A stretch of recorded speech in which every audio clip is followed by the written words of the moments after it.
So, Mike, word on the street is Ubisoft isn't doing too hot right now. According to various sources, Star Wars Outlaws, the sales for that game, has not met Ubisoft's expectations, and the game is actually underperforming. What's more, they've delayed Assassin's Creed Shadows to I think February of next year in 2025. And apparently, there's some employees that want to go on strike. Oh man. And I believe I read something about their stock plummeting and that they've pissed off some investors. So, Yeah, I remember you telling me about that too. yeah, so Ubisoft's big game, or one of their biggest games that, they had scheduled for this year, Star Wars Outlaws, which received a decent score of 76, decent user score of 3.9 out of 5 on the Epic Games Store, did not meet expectations. And this has led to a change in strategy within the company. This was revealed in a recent financial disclosure. According to Ubisoft, who released a statement, despite solid ratings, Star Wars Outlaws' initial sales proved softer than expected, and this has negatively impacted Ubisoft's stock price, which has dropped to a near 10-year low and has frustrated one investor, suggesting that the company go private to regain control. And according to feedback, the development teams at Ubisoft, as this article has, suggested, they've been mobilized to implement updates aimed at improving player experience, as if that's really going to help their situation. I don't see how that's going to help their situation at all. Of course, as I mentioned earlier, Assassin's Creed Shadows has been delayed. The game was supposed to come out in November, 2 months from now, less than 2 months from now. And that's no longer the case, and instead it's been delayed to February 14, 2025, which puts it in direct competition with the recently announced Ghost of Yotai, or Yotei, which is the sequel to Ghost of Tsushima. Ubisoft CEO, whose name I cannot pronounce and will not attempt to pronounce, has reassured investors and fans that the company is retaining its commitment to delivering a refined experience with the next Assassin's Creed game. He has gone on record to state that there's a lot of space for very high quality games, and those two games can sell very well. The focus is to really make sure that we deliver a fantastic experience with this dual protagonist approach and two different complementary gameplays. I assume he means the gameplay styles of the two characters. What do you think about all of this?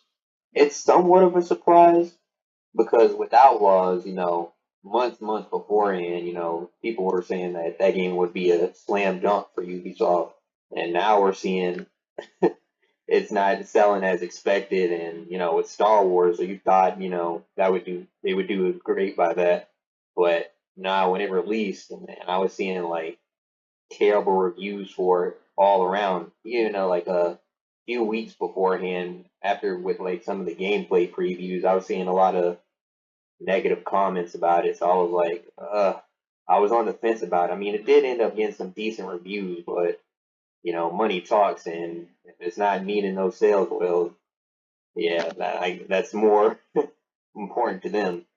Um, I guess it's good that they're pushing back the shadows, but yeah, that's it kind of worries me too. If you gotta push that back, it's good they're going to be doing more polishing, but is that even going to be enough?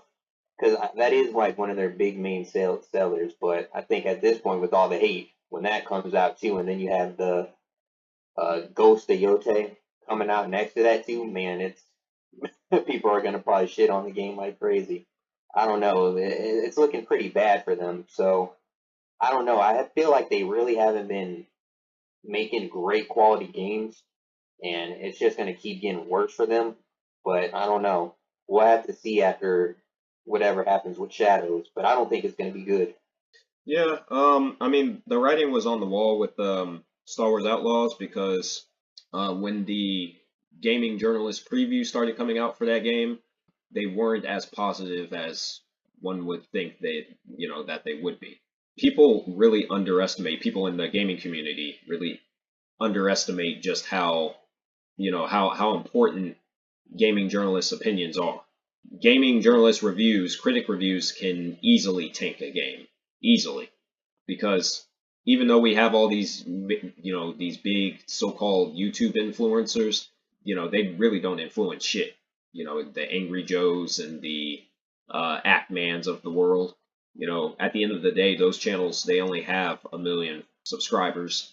They don't, those channels do not determine if a game is going to be successful or not. That's just the reality. Gaming publishers, they do pay attention to Metacritic scores. So, if a game is not doing well, if it's not doing hot, then the game's not going to perform all that great. And, that's part of what happened to Star Wars Outlaws. Also, something that I've noticed recently in the gaming industry as of this year, I really noticed it back in the Summer Games Fest when that took place. A lot of the games that were announced at the Summer Games Fest had women as main characters in a lot of those games. What that's done is it's caused this hardcore right-wing minority fringe to come out of the woodwork and basically shoot down any game that has, where the main character is a female.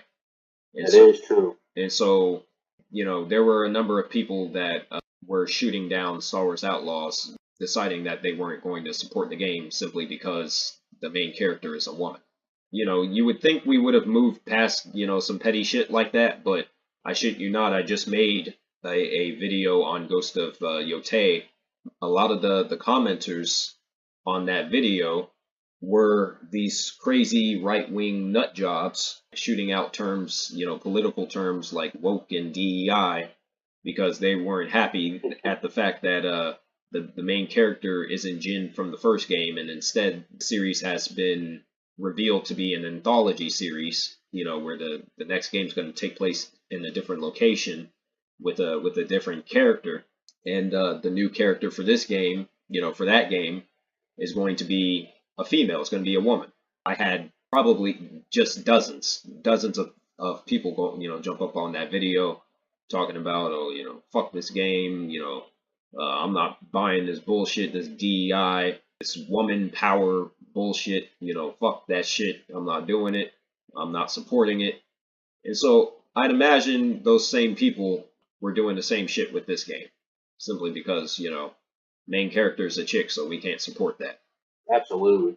And that's fucking crazy because, we've had games where women are the main characters for decades. That's not anything new. That's not a new phenomenon. But I guess it's just we're getting too much of it, so I guess it's a problem all of a sudden. That's part of what went wrong with Star Wars Outlaws. Not to mention Star Wars in general is just it's not as popular as it used to be. A lot of Star Wars fans have fallen off the franchise ever since the Disney sequel trilogy. Since Disney released those movies and took over the franchise from George Lucas, a lot of people aren't happy with how Disney has handled the franchise in general. I guess this game was just seen as more of an extension of, the Disney era of Star Wars. I think that's another thing that went wrong with it. But either way, I still do intend to play Star Wars Outlaws. I haven't played the game just yet, but I do intend to play it. Another thing that Ubisoft is doing wrong is how they're handling the distribution of their games on PC. They're not releasing their games day one on Steam, and Steam is the biggest sales platform on PC for the PC platform. So if you don't release your game on Steam day one and you instead make some kind of exclusive deal with the Epic Games Store with Epic Games, that's going to rub people the wrong way. And Ubisoft's been doing that shit for years, and they continue to do it, and it's hurting them, obviously.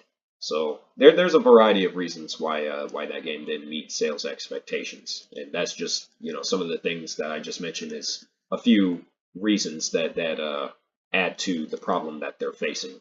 Moving on from that, what's more, Ubisoft is facing strikes over a return to office mandate and a pay dispute. The strike is planned for the employee strike at Ubisoft is planned for October the 15th through the 17th. This is because, once again, there's some kind of return to office mandate, which requires employees to work 3 days a week in the office. I don't know.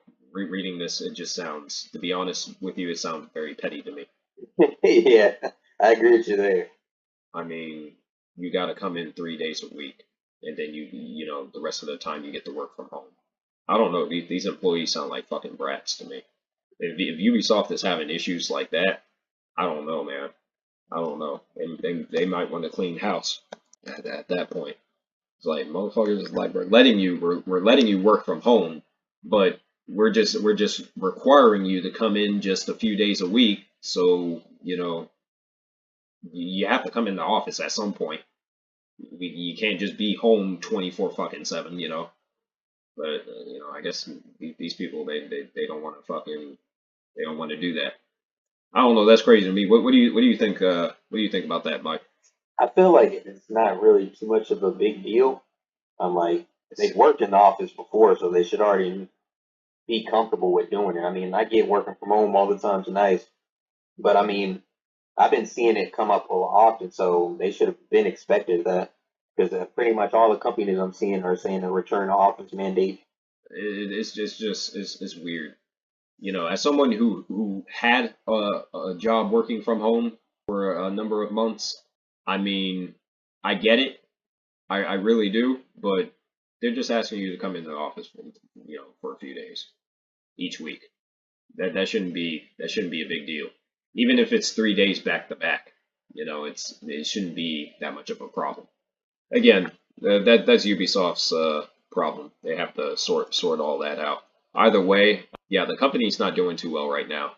They haven't made any new IP, developed any new IP this generation. I guess they were hoping Star Wars Outlaws clearly was going to fit within that particular category and sell, mass numbers, and clearly that's not happening. So I don't think they really have a backup plan. Yeah, Ubisoft, they're kind of screwed right now. I don't see their situation really improving much. Yeah, I don't either. Yeah, they'll learn one way or another.